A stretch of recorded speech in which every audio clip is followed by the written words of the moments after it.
After BTS announced their world tour schedule in January, controversy arose in South Korean cities like Busan as some local accommodations allegedly canceled existing bookings under excuses such as closing down, then relisted the rooms at much higher prices, sparking accusations of price gouging.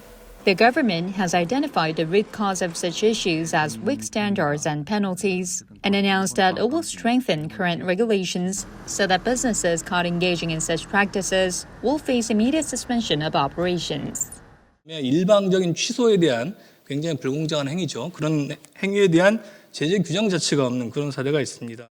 The relevant enforcement rules have been revised so that businesses that do not display their rates, previously subject only to corrective orders or warnings, can now result in a business suspension even on the first offense.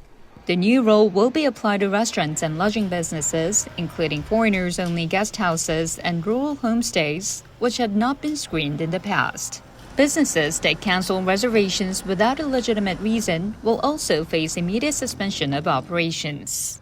Additionally, the so-called self-reporting system for rates will be introduced, and the rich businesses must set their own maximum prices in advance for peak and off-peak seasons and report them to local governments.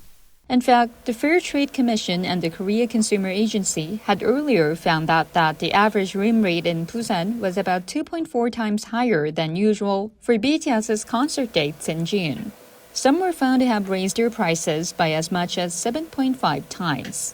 However, since implementing measures requires time for legislative procedures, the new regulations will not apply to lodging issues related to BTS's upcoming concerts.